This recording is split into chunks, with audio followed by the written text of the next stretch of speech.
Hey everyone, welcome back to Corporate Decoder, the place where we decode the complex world of business and finance one filing at a time. And today we're diving into a report that's less about a quarterly check-in and more about a little correction, a tiny tweak to a bigger story that's already in motion. So what exactly are we looking at here? This is an 8K filing which usually flags major events for a company, but this one is actually an amendment to an earlier filing, specifically an amendment to a proxy statement. This means they're not announcing something brand new, but correcting some information that was previously shared with shareholders. The date here is July 18, 2025, which tells us when this correction was made, and the company is AIFEEX Nexus Acquisition Agencies. This is a special type of company called a Special Purpose Acquisition Company, or SPAC. They are essentially shell companies created to raise money through an IPO to then acquire or merge with an existing private company. This particular SPAC is registered in the Cayman Islands of all places and trades on the Nasdaq Stock Market LLC. Now let's get to what this amendment is actually about. It's a correction of a typo in their proxy statement. That statement was for an upcoming shareholder meeting scheduled for August 5, 2025. The original filing incorrectly stated the record date for who could vote at that meeting. The record date is super important because it determines who is eligible to participate in decisions. They initially said the record date was July 15, 2025, but the correct date is actually July 10, 2025. So essentially they're just fixing a date, but it highlights how critical even small details can be in these official documents. This kind of error, though minor, could potentially cause confusion for shareholders about their right to vote. The rest of the proxy statement remains unchanged, which means the main points of discussion at that upcoming meeting are still the same. They're just making sure everyone who should be voting gets the right information about when they need to be on record. To do so, there's also a box here indicating why they're filing this particular document. It seems they are checking a box that says soliciting material pursuant to Rule 14A12 under the Exchange Act.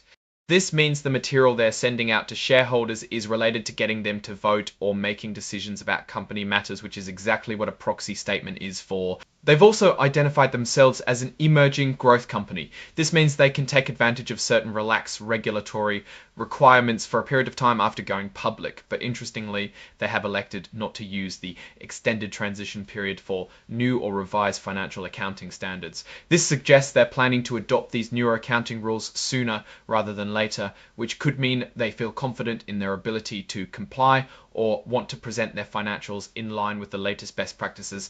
Let's glance at what securities are registered here. It shows their units which are bundled together as one Class A ordinary share and one right to acquire a fifth of a Class A share. They also have Class A ordinary shares, and these rights separately traded on the Nasdaq Stock Market LLC. This structure with units and rights is pretty common for SPACs as they try to attract investors by offering a package of potential future value. Now, while this filing is primarily a correction to a procedural detail, it's important to remember AIFEEX Nexus Accession Number is a SPAC.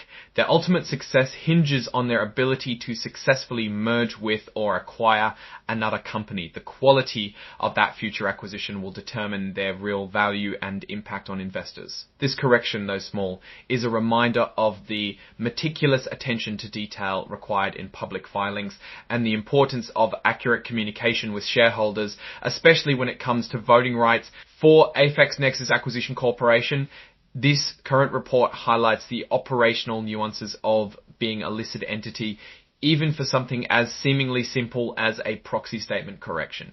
It's not about financial performance today, but about the smooth process of corporate governance as the company moves towards its ultimate objective of a merger or acquisition. Overall, this filing is a minor adjustment. It doesn't change the business itself, but ensures the administrative processes leading up to shareholder votes are correctly documented. It's a small cog in a much larger machine that is a SPAC's journey to finding and integrating a target company. Alright, that's our breakdown of this particular filing.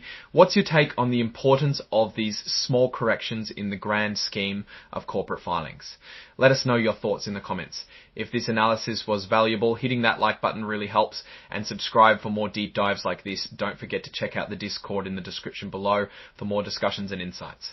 Thanks for watching. See you next time.